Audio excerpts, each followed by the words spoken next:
10 কোটি টাকার সম্পত্তি জব্দ হুমায়ুন কবিরের মেয়ের শ্বশুরবাড়ির। হুমায়ুন কবিরের মেয়ে সহ 8 জনের বিরুদ্ধে এনডিপিএস আইনে বড়সড় পদক্ষেপ মুর্শিদাবাদ পুলিশের। 10 কোটি টাকার সম্পত্তি জব্দ হুমায়ুন কবিরের মেয়ের শ্বশুরবাড়ির। মুর্শিদাবাদ জেলার লালগোলা থেকে যে খবর উঠে আসছে, জনতা উন্নয়ন পার্টির চেয়ারম্যান তথা ভরতপুরের বিধায়ক হুমায়ুন কবিরের পরিবারের বিরুদ্ধে বড়সড় অভিযান চালালো জেলা পুলিশ। সোমবার সন্ধ্যায় লালগোলা থানার পুলিশ লালগোলার বিভিন্ন এলাকায় একযোগে অভিযান চালিয়ে প্রায় 10 কোটি টাকা মূল্যের একাধিক সম্পত্তি ফ্রিজ করে দেয়। এই ঘটনাকে ঘিরে রীতিমতন চাঞ্চল্য এলাকা জুড়ে। পুলিশ সূত্রে জানা গেছে, লালগোলা বাসস্ট্যান্ড সংলগ্ন একটি লজ, বলরামপুর এলাকার একটি বেসরকারি প্রতিষ্ঠান এবং নলডহরি গ্রামের একটি বসত বাড়ি, এই অভিযানে এই সম্পত্তিগুলো ফ্রিজ করা হয়। এই সম্পত্তিগুলি হুমায়ুন কবিরের মেয়ে নাজমা সুলতানা, জামাই রাইহান আলী, জামাইয়ের বাবা মা, মেয়ে ও অন্যান্য আত্মীয়দের নামে নথিভুক্ত রয়েছে। এই অভিযান ঘিরে পাল্টা অভিযোগ হুমায়ুন কবিরের মেয়ে নাজমা সুলতানার। তার দাবি এটি সম্পূর্ণ রাজনৈতিক চক্রান্ত। তার বক্তব্য, মুখ্যমন্ত্রী মমতা বন্দ্যোপাধ্যায়ের নির্দেশে পুলিশ অতি সক্রিয় হয়ে এই অভিযান চালিয়েছে এবং বাবার রাজনৈতিক অবস্থানের কারণেই এই পরিবারের সদস্যদের নিশানা করা হচ্ছে, এমনটাই অভিযোগ হুমায়ুন কবিরের মেয়ে নাজমা সুলতানার। জায়গা টায়গা মাপেছে, আমাদেরকে কোনো কিছু বলেনি, জাস্ট করেছে। আমরা সিসিটিভির মধ্যে দিয়ে দেখেছি। তারপরে হঠাৎ একদিন এসে পুলিশ নোটিশ দেয়। আচ্ছা, এটা আমরা ঠিক বুঝতে পারি না, তো বলে আমাদের লয়ারের সাথে কন্ট্যাক্ট করতে। লয়ারের সাথে কন্ট্যাক্ট করার পর জানা যায় যে হ্যাঁ, ট্যাক্স অনেক কিছু প্রবলেম উনি বলেন, তো সেটার জন্য আমরা লয়ারের সাথে কন্ট্যাক্টও করা হয়।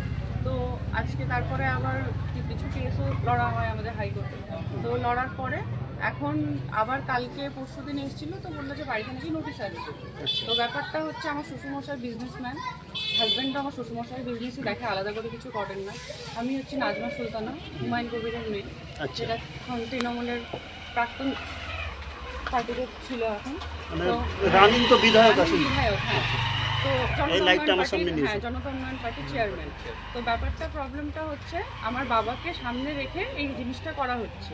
যেহেতু আমাদের আলাদা করে কোনো কিছু প্রবলেম হবে না, কারণ ওনার ক্ষতি করার জন্য আমাদের সাথে এই দুশ্মনীটা করা হচ্ছে। রাজনৈতিকের জন্য, ইয়েস, রাজনৈতিকের জন্য। কারণ বাবার ক্ষতি কিছু করতে পারছেন না। কে করছে তাহলে এটা মমতা ব্যানার্জি করছে, মমতা ব্যানার্জি লোক করছে।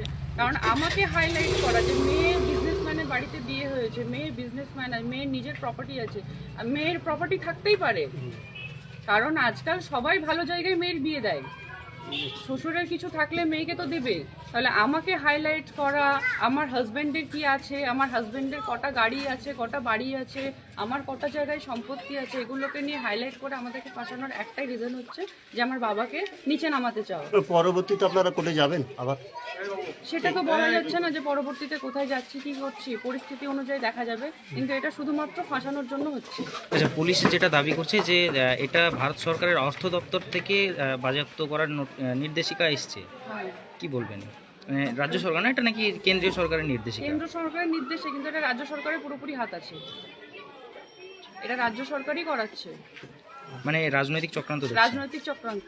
আপনার নাম? নাজমা সুলতানা। আপনার নামে নোটিশটা এসেছিল? আমার নামে এসছে, আমার হাজব্যান্ডের নামে এসছে, ইভেন আমার 7 বছরের মেয়ের নামেও এসছে। আচ্ছা।